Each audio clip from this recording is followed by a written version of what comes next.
नमस्कार, आप देख रहे हैं न्यूज फॉर नेशन और मैं हूं प्रियदर्शन।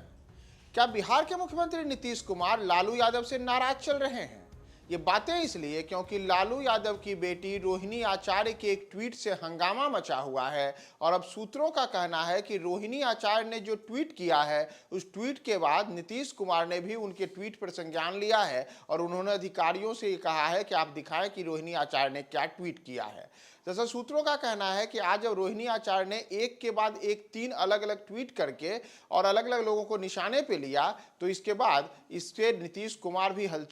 काफ़ी तल्ख हो गए और उन्होंने अधिकारियों से बाकायदा रोहिणी आचार्य ने जो ट्वीट किया है उसकी पूरी जानकारी ली है। दरअसल हम पहले नीतीश कुमार पर आए, उसके पहले आपको हम बताएं कि आज रोहिणी आचार्य ने क्या ट्वीट किए थे। तो क्रमवार तरीके से रोहिणी आचार्य ने जो 3 ट्वीट किए उसमें एक ट्वीट में उन्होंने कहा था कि अक्सर कुछ लोग नहीं देख पाते अपनी कमियां, लेकिन किसी दूसरे पर कीचड़ उछालने को करते रहते हैं बदतमीजियां।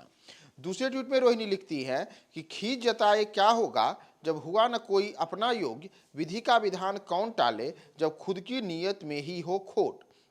इतना ही नहीं, रोहिणी आचार्य यही नहीं रुकती है और अपने तीसरे ट्वीट में वह लिखती हैं कि समाजवादी पुरोधा होने का करता वही दावा है, हवाओं की तरह बदलती जिनकी विचारधारा है। अब अगर हम रोहिणी आचार्य के ट्वीट और पिछले 2 दिनों से बिहार में चले राजनीतिक घटनाक्रमों को देखें तो एक दिन पहले ही बिहार में कर्पूरी ठाकुर की सौवीं जयंती मनाई गई थी। जनता दल यूनाइटेड ने भी एक बड़ा कार्यक्रम किया था और पटना के वेटनरी ग्राउंड में लाखों लोगों की भीड़ के सामने बिहार के मुख्यमंत्री नीतीश कुमार ने कहा था कि वैसे लोग जो परिवारवाद की राजनीति को आगे बढ़ाते हैं यह देश के लिए, लोकतंत्र के लिए बेहतर नहीं है। माना गया कि नीतीश कुमार का यह तंज एक तरीके से लालू यादव और उनके जैसे उन नेताओं के लिए था जो अक्सर अपने परिवार के लोगों को राजनीति में आगे बढ़ाते हैं। जैसे लालू यादव के परिवार में उनकी पत्नी राबड़ी देवी, उनके दोनों बेटे तेज प्रताप यादव और तेजस्वी यादव, उनकी बेटी मीसा भारती सहित कई अन्य जो रिश्तेदार हैं वे सब सियासत में अलग अलग तगहों से अलग अलग सदनों के सदस्य के तौर पर भी निर्वाचित हैं। और इसके बाद ही नीतीश कुमार के इसके कथन के बाद माना गया कि लालू यादव के परिवार को यह रास नहीं आया है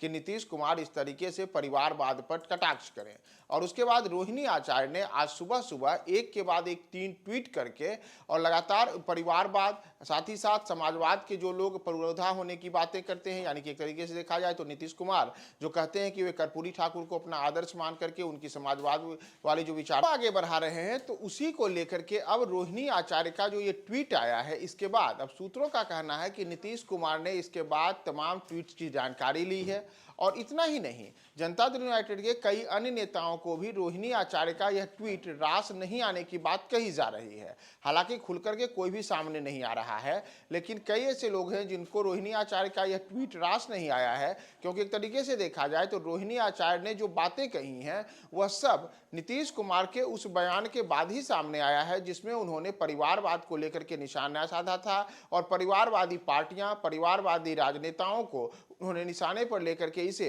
कर्पूरी ठाकुर के विचारधारा के विपरीत बताया था। तो उन तमाम चीजों के बाद रोहिणी आचार्य ने भी एक तरीके से कहा जाए तो मोर्चा खोला और उन्होंने सुबह सुबह ही एक के बाद एक 3 ट्वीट किए। ट्वीट में उन्होंने बिना किसी का नाम लिए हुए संकेतों में उन तमाम लोगों को निशाने पर लिया जिनके बारे में कहा जाता है कि वो समाजवादी विचारधारा को आगे बढ़ाते हैं, जैसे नीतीश कुमार। इतना ही नहीं, नीतीश कुमार को लेकर के जो अन्य प्रकार की अलग अलग बातें पिछले कुछ दिनों से चल रही थी उन तमाम बातों को जोड़ते हुए रोहिणी आचार्य ने ट्वीट किया है। जैसे रोहिणी आचार्य कहती हैं कि जो इनकी विचारधारा है वह हवा की तरह बदलते रहती है। तो अगर नीतीश कुमार को भी हम देखें तो नीतीश कुमार भी समय समय पर अलग अलग गठबंधनों के साथ जुड़े हुए रहे हैं। तो अब इन तमाम चीजों के बीच नीतीश कुमार को लेकर के जैसा मैंने आपको बताया कि सूत्रों का कहना है कि नीतीश कुमार ने भी इन तमाम मुद्दों के बाद उस ट्वीट की जानकारी ली है कि रोहिणी आचार्य ने आखिर क्या ट्वीट किया है। और जदयू के भी कई नेता इस ट्वीट के बाद से नाराज बताए जा रहे हैं। तो इस पूरे मामले में आगे और क्या अपडेट्स आता है हम आपको अपडेट बताएंगे। आप हमारे साथ बने रहें न्यूज फॉर नेशन पे।